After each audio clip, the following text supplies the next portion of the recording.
Noting several key highlights of Sri Lanka's monetary policy last year, the Central Bank of Sri Lanka claimed that economic activity gradually regained momentum in 2023, supported by corrective policies and structural reforms which brought the unprecedented inflation rate of 2022 down to a single-digit level in 2023.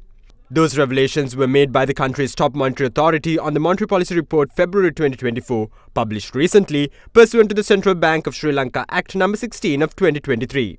Drawing attention to the policy actions taken by the central bank, the report noted that benchmark interest rates were relaxed on several occasions since June 2023 as inflation decelerated and inflation expectations remain anchored while the external sector showed signs of improvement. In particular, within the first half of 2023, year-on-year headline inflation as measured by the Colombo Consumer Price Index moderated to a single-digit level, dropping to as low as 1.3% in September 2023, within a year since striking its peak. However, inflation moderately accelerated to 4% by the end of 2023 due to supply-driven factors and dissipating effect of the favourable base. Core inflation based on the CCPI also moderated significantly during 2023, reflecting subdued underlying demand pressures.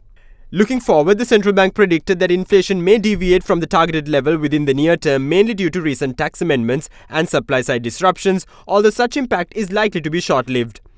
According to the central bank, inflation is projected to stabilize around the targeted level of 5% year-on-year over the medium term.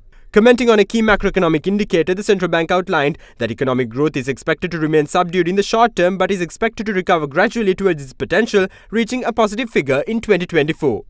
Meanwhile, the central bank highlighted that risks to real economic growth projections are skewed to the downside, both in the near term as well as in the medium term, as economic activity is susceptible to adverse developments on the global front that affect export recovery as well as loss in productivity due to the outmigration of skilled labor and structural impediments to growth.